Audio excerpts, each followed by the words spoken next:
Blackbird singing in the dead of night. Take these broken wings and learn to fly all your life. You were only waiting for this moment to arise.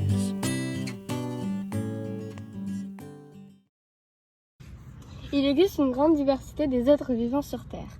C'est la biodiversité. Elle peut s'observer autour de nous, même dans notre logement et dans notre alimentation. Cette biodiversité a conduit les biologistes à construire une classification des êtres vivants. Elles sentent bon, hein? Oui, mais où sommes-nous? Ici, nous sommes dans un environnement. Mais c'est quoi l'environnement? L'environnement, c'est le milieu qui nous entoure, celui dans lequel nous vivons. Ici, par exemple, il y a des êtres vivants. Comme les animaux, les végétaux. Ici aussi, il y a des éléments non vivants. Comme la roche ou le béton. Mais c'est quoi un être vivant? Un être vivant naît, se nourrit, grandit, se reproduit et meurt. Comment peut-on savoir si deux individus font partie de la même espèce? Deux individus font partie de la même espèce s'ils se ressemblent, s'ils peuvent se reproduire entre eux, et dont les descendants peuvent aussi se reproduire entre eux. La diversité des espèces est la base de la biodiversité. Je me demande, est-ce que les espèces actuelles ont des liens de parenté avec les espèces disparues?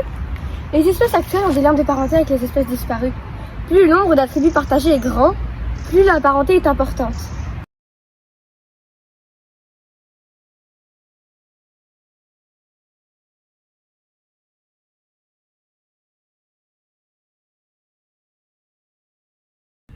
Au cours des temps géologiques, des espèces sont apparues, d'autres ont disparu. L'histoire de la vie est marquée par le renouvellement permanent des espèces au sein des groupes. C'est l'évolution. L'apparition de la vie sur la Terre.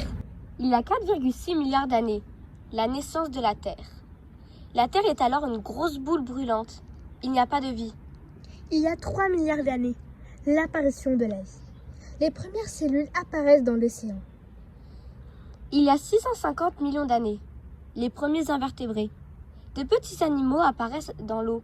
Leur corps est mou, sans coquille. Il y a 480 millions d'années, les premiers vertébrés. Petit à petit, les poissons peuplent les mers. Il y a 350 millions d'années, de la mer vers la terre. Peu à peu, des poissons se transforment. Leurs nageoires sont remplacées par des pattes. Ils se déplacent sur le sol. Les premiers insectes apparaissent. Il y a 300 millions d'années, les reptiles. Les premiers reptiles vivent sur la terre et dans l'eau. Il y a 230 millions d'années, les dinosaures. Des reptiles géants, les dinosaures, règnent sur le monde. Ils disparaissent mystérieusement il y a 65 millions d'années. Il y a 6 millions d'années, l'ancêtre de l'homme. Le plus vieil ancêtre de l'homme, l'Australopithèque, apparaît. Il vit en Afrique. Il y a 200 000 ans, l'homme moderne, l'Homo sapiens, l'homme moderne, apparaît sur la Terre. Le phénomène de fossilisation. Comment un être vivant se fossilise? 1. L'animal meurt et tombe au fond de la mer. Les parties molles disparaissent. 2. De la boue et du sable remplissent la coquille. 3. La coquille est recouverte par la boue.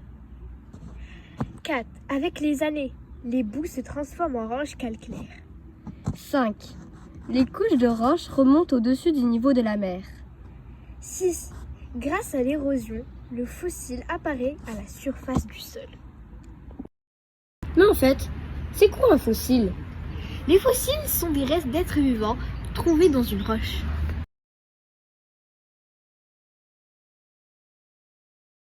Végétaux et animaux sont très différents. Pourtant, ils présentent la même organisation de base, la cellule. Mais qu'est-ce qu'une cellule? Une cellule est composée d'une membrane, d'un cytoplasme et, dans certains cas, d'un noyau. Blackbird singing in the dead of night. Take these broken wings and learn to fly all your life.